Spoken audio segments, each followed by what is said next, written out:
Everyone, good morning. আশা করি সবাই খুব ভালো আছো। একটা নতুন ভিডিওতে তোমাদের জানাই অনেক ওয়েলকাম।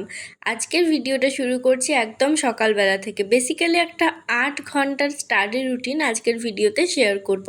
ঠিক রুটিন বলা চলে না, প্রতিদিন কিন্তু একই রকমভাবে পড়ি না। আগে একটা নির্দিষ্ট রুটিন মাফিক ছিল, কিন্তু এখন যেমন ঘুম ভাঙে, যেমন ঘুমোতে যাই, সেই অনুসারেই কিন্তু পড়ার টাইমটাও নির্ভর করে। তো ঘুম থেকে উঠে প্রথমেই বিছানা ঝাড়ার পর স্নান করে নিচ্ছিলাম, কারণ পড়তে বসার মাঝে আবার স্নান করতে যদি উঠি তাহলে মাঝে পড়াতে বেশি আমার ডিস্টারবেন্স চলে আসে। সেজন্য ভাবলাম আগে স্নান করে তারপরই পড়তে বসি। আর দীর্ঘ মনে হয় 24-25 দিন বৃষ্টির পর আজকে গিয়ে রোদের দেখা এসেছে, সেজন্য কিন্তু বেশ ভালোও লাগছিল। আমার কিন্তু বৃষ্টি খুব বেশি প্রিয়, বলতে গেলে আমার রোদটাই খুব একটা পছন্দ না, কিন্তু কন্টিনিউ যখন 20-24 দিন থেকে একদম রোদের দেখা নেই, শুধু বৃষ্টি পড়েই যাচ্ছে, তখন কিন্তু সেই জিনিসটাও ভালো লাগে না। এজন্য একটা কথা হয়তো ঠিকই বলা হয়, অতিরিক্ত কিছুই ভালো না। সেটা কিন্তু এই বৃষ্টিতে আসার পর আরও ভালো করে বুঝতে পারলাম। তো স্নান করার পর একটু খাবার খেয়ে নিয়েছিলাম, তারপর পড়তে বসলাম। আজকে অনেক দিন পর সকালবেলা ইংরাজি থেকে একটু প্র্যাকটিস করার ছিল। অনেক দিন থেকে কিন্তু শুধুমাত্র আমি পড়েই গেছি, কোনো প্র্যাকটিস সেট করিনি। তো আজকে ভাবলাম সকালে শুরু থেকে এটা করি। প্রতিদিন ভাবি যে একদম লাস্টে করব, কিন্তু ওই করে না আর করা হয় না। তো ভাবলাম আজকে আগে এটা দিয়েই শুরু করি, তারপর না হয় বাকি পড়াগুলো করব। আজকে বেসিক্যালি ক্লজ টেস্টগুলো করার ছিল। এগুলোর অনেক লেকচার আমি আগে দেখেছি, জিনিসটা বেশ আমার কাছে কঠিনই লাগে বলতে গেলে। সেজন্য করব করব করে আর করাও হয়ে উঠছিল না।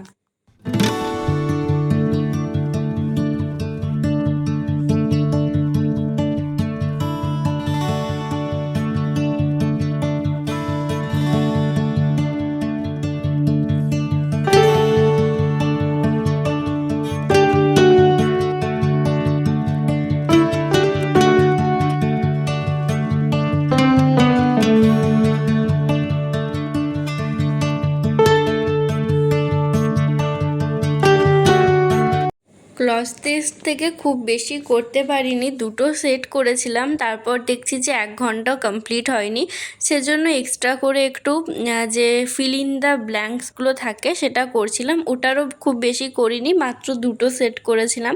তো পড়তে বসেছিলাম ওই 9টার দিকে, আর কমপ্লিট হয়ে গেছিলো 10টার মধ্যেই। শুধুমাত্র যেহেতু টিকমার্ক করা কাজ, সেজন্য কিন্তু করতে খুব একটা বেশি সময় লাগে না। যদি খাতায় লেখার কাজ থাকে বা কোনো মুখস্থ করার কাজ থাকে, তখন কিন্তু টাইমটা একটু বেশিই লাগে। আর আজকে ভেবেছি একদম ফোনে যা কিছু করার আছে সব রাত্রেবেলা করব, কারণ সকাল সকাল যদি লেকচার দেখতে বসে যাই, পরে গিয়ে পড়তে খুব একটা আমার বেশি ভালো লাগে না। তো মাঝে খিদে পেয়ে গেছিলো, সেজন্য একটু পাউরুটি খেয়ে নিয়েছিলাম। তারপর 1 ঘন্টার মতো এমনি নর্মালি কাটানোর পর ভাবলাম এখন অনেক সময় আছে দুপুর হতে, তো একটু পড়াটাই কন্টিনিউ করা যাক। আর এই আমার বইয়ের তাকটা আমি কালকেই গুছিয়েছি, তার জন্যই কিন্তু এত সুন্দর গোছানো লাগছে। নাহলে কিন্তু আমার বইয়ের তাক একদমই এলোমেলো হয়ে থাকে। আর এই গোছানোটা আশা করছি সন্ধে পর্যন্তই থাকবে, তারপর আবার যেইকে সেই হয়ে যাবে। আমি যতই চেষ্টা করি ভালোভাবে সব কিছু খাতা টাতা বার করব, কিন্তু সেটা না একদমই হয় না। আমার মনে হয় এরকম অনেকেই আছে যাদের পড়ার টেবিল বা এই বই রাখার জায়গা প্রচুর বেশি অগোছালো হয়ে থাকে, তুমি যতই বেশি পরিষ্কার করো। তো কোনটা পড়বো আমি না বুঝতে পারছিলাম না, তো সেজন্য আমি একটা খাতা একটা বই নিয়েই বসলাম। তো ভাবলাম যে হিস্ট্রি থেকে একটা নোটস মুখস্থ করতেই শুরু করি। যেহেতু 11টা বাজছিল পড়তে বসার সময়, আর খাবার খেতে খেতে সেই 1টা-1:30টা বেজে যায়, তো মাঝে অনেকটা সময় ছিল, সেজন্য দুটো নোটস প্রায় মুখস্থ করতে পেরেছিলাম। আর এগুলো ভেবেছি একদম রাতের বেলায় লিখে প্র্যাকটিস করব। এর আগেও আমার 3-4টা নোটস আছে যেগুলো মুখস্থ করেছি, কিন্তু একবারও লেখা হয়নি। আগে কিন্তু এরকম করতাম না, যখন যেটা মুখস্থ করতাম তার একদিন পর বা সেদিন সন্ধেবেলাতেই লিখে প্র্যাকটিস করতাম। পরে অবশ্য একটা জিনিস ভাবলাম যে ভালোই হয়েছে, যেহেতু 5 দিন পড়িনি, এরপর যখন না পড়ে লিখতে যাব তখন বেশি করে বুঝতে পারবো কোন জায়গাটাতে খুব বেশি বুঝতে পারছি না বা ভুলে যাচ্ছি। তো আমার কাছে কিন্তু বড় কোয়েশ্চেন মুখস্থ করার এই একটাই সব থেকে ভালো উপায়, যতবার পারবো না দেখে দেখে লিখবো, তাতে কিন্তু লেখার স্পিডটাও বাড়ে, কারণ এক্সামের সময় তো আমাদের সেই লিখতেই হবে। 2000 years later. হাই! এখন বাজছে 3টে, আর 2টোর সময় লাঞ্চ করার পর থেকে কন্টিনিউ আমি ফোন দেখে যাচ্ছি। একটা মুভি দেখছিলাম, তো আমি না মুভি দেখি খুব টেনে টেনে, পুরোটা তো দেখার ধৈর্য থাকে না। 2 ঘন্টার মুভি 1 ঘন্টাতেই দেখা কমপ্লিট। তো যাই হোক, এখন ভাবছি যে ঘুমাবো না, এই টাইমটাকে একটু কাজে লাগাই। তো তোমরা তো জানোই, যদি দুপুরবেলায় পড়তে বসি প্রচুর পরিমাণে ঘুম পায়। এখন যদি দুপুরে ঘুমায় তো রাত্রে ঘুম আসবে না, একদম 3টা সাড়ে 3টা পর্যন্ত। তো সেই জন্য ভাবছি একটু লেখালেখির কাজ করি। আগের দিন সিলেবাসটা লিখেছিলাম না, তো সেটা একটু ভুলভাল ছিল, তো ভাবছি সেটাকে ফ্রেশভাবে লিখি। আর ওটা আমার রাফ খাতাতে লেখা ছিল, আজকে ভাবলাম একটা ফেয়ার খাতাতে লিখি, তাহলে পড়াও হবে। মানে সিলেবাস না ঠিকঠাক লেখা থাকলে দেখবে পড়াটা ঠিক মতো কখনোই হয় না। তো ভাবলাম সিলেবাসটাই লেখা যাক। আর আমার মুখের অবস্থা দেখো, আমি যখন ক্লিন অ্যান্ড ক্লিয়ারের ফেস ওয়াশটা কিনেছিলাম, আমাকে অনেকে বলেছিল যে এটা পিএইচ বেশি, মুখে ইউজ করা খুব একটা ভালো না। আমি অনেক বছর আগে ইউজ করেছিলাম, তখন আমার ঠিকঠাক ছিল। তো এইবারে দেখছি প্রথম প্রথম তো খুব সুন্দর অয়েলি, অত লাগতো না, বাট এখন এত বেশি মুখে দাগ হয়ে যাচ্ছে, আর ছোট ছোট ফুসলি, তারপর পিম্পল হয়ে গেছিলো। তখন অত ভিডিও টিডিও করিনি। তো আবার ক্লিন অ্যান্ড ক্লিয়ার থেকে আমাকে ওশিয়াতে শিফট হতে হবে। দেখি আজকে বিকেলবেলাতে যাব একটা ফেস ওয়াশ আনতে। আমার মুখে না কোনো দিন এতটা পরিমাণে দাগ বার হয়নি, এবারে যতটা হলো। আসলে আমি খুব কম প্রোডাক্ট ইউজ করি, সেজন্য ঠিকঠাক থাকে। তো কী আর করা যাবে। আর ওটা আমি আবার বড়টা কিনে ফেলেছিলাম, ভাবলাম পুরো গ্রীষ্মকালটা চলে যাবে। আমি তো ইউজ বেশি করতেই পারিনি, এখনও অর্ধেকের থেকে বেশি রাখা আছে। যাই হোক, সেটাকে হ্যান্ড ওয়াশ করে কিছু করে শেষ করতে হবে, কারণ ইউজ করে করে আমার মুখটার 12টা বাজিয়ে লাভ নেই। আরও সামনে দুর্গাপূজা আসছে, এগুলোকে আগে ঠিক করতে হবে। তো থাক, পরেরটা পরে দেখা যাবে। এখন আগে সিলেবাসটা লিখতে হবে, সেটা লিখি, তারপর কি করব অবশ্যই শেয়ার করব। আর আজকে একটা ভেবেছি, অনেক দিন আমার 8 ঘন্টা পড়া হয়নি, 2 ঘন্টা 3 ঘন্টা করেই কাটিয়ে দিয়েছি। তো আজকে ভাবছি 8 ঘন্টার একটা স্টাডি পারলে করব। তো আগের দিন বললামই সিলেবাসটা লিখেছিলাম, কিন্তু ঠিক মতো হয়েছিল না, তো সেজন্য ভাবলাম একবার লিখি। আর আমার স্কেলটা যে আমি কোন দিকে হারিয়ে ফেলেছি, এখন এই বইটা দিয়ে আমাকে মার্জিন টানতে হচ্ছে খাতাতে।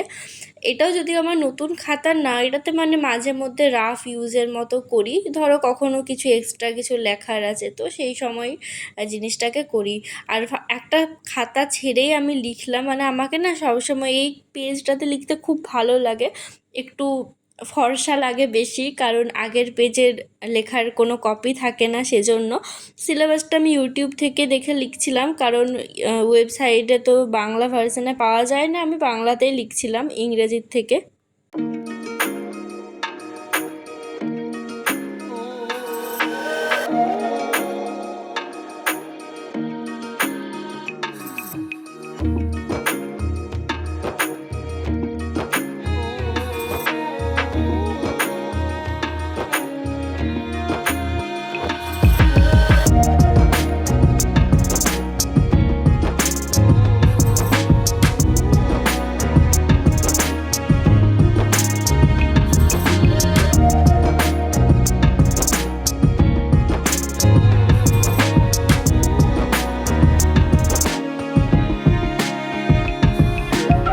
সিলেবাসটা লেখার পর আমি যেগুলো মুখস্থ করেছিলাম সেটাও না দেখে একেবারে লিখে নিলাম, কারণ টাইমটা অনেকটাই বেজে গেছিলো। আর 3টার থেকে আমার মাত্র 15-20 মিনিটই লেগেছিলো সিলেবাসটা লিখতে, তো বাকি নোটসগুলো লিখতে অনেকটা টাইম লেগেছিলো। তারপর একটু বাজারে গেছিলাম, বলেছিলাম ফেস ওয়াশটা কেনার ছিল, তো ভাবলাম আর দেরি না করে আজকেই যাই। কিন্তু ফেস ওয়াশটা পেলাম না, দোকানে বললো ওটা শেষ হয়ে গেছে। অন্য একটা সাজেস্ট করলো, কিন্তু আমার আর ভরসা লাগলো না কিনতে। আর ডট অ্যান্ড কির একটা বলেছিল, তো আমি ভাবলাম আবার শ্যুট করবে কি না, সেজন্য ভাবলাম থাক, 2 দিন পর বললে এনে দেবে, তো তখনই যাবো আরেকবার আনতে। তো দেখছিলাম ফুচকা ছিল, তো ফুচকা দেখে খুব ফুচকা খেতে ইচ্ছা করছিল। যদিও আমি বাইরের ফুচকা খুব একটা বেশি খাই না, বেশিরভাগ সময় বাড়িতে বানানোটাই খাই। তো আজকে প্রায় অনেক দিন পর খেতে ইচ্ছা করলো, তো ভাবলাম নিয়েই আসি। আর 20 টাকাতে মাত্র 9টা ফুচকা দিয়েছিল, তার একদম ছোট ছোট। তো এখন 12:30 বেজে গেছে, আর তারপর পড়ার কিছুই তোলা হয়নি, কারণ জিকে ক্লাস করার ছিল, সেটা করলাম, কয়েকটা এমসিকিউ লেখা ছিল সেগুলো লিখলাম, তো সেই করে আর করা হয়নি। তো এখন ভাবছি যে থাক, আর কিছু পড়বো না। যদিও আজকে সারাদিন প্রায় 7 ঘন্টার কাছাকাছি হয়ে গেছে, বাট 8 ঘন্টাটা কমপ্লিট করতে পারিনি। যদিও যদি 1 ঘন্টা জেগে থাকতাম তাহলে কিন্তু সেটা অবশ্যই হয়ে যেত, বাট কি আর করবো, নেক্সট দিনই করবো। আর এখন ঘুমানোর আগে এই চন্দনটা মুখে লাগাবো। মুখটা প্রচুর বেশি দাগ হয়ে গেছে, তো যদি চন্দনটা লাগিয়ে একটু যায়, আগেরবার একবার হয়েছিল তখন একটু লাগিয়েছিলাম, ঠিক হয়ে গেছিলো। তো যাই হোক, ভিডিওটা আজকে এখানেই শেষ করছি। এরপর জাস্ট এটা একটু লাগিয়ে তারপর ঘুমাবো। সবাই খুব ভালো থেকো, সুস্থ থেকো। খুব তাড়াতাড়ি একটা অন্য ভিডিওতে দেখা হচ্ছে।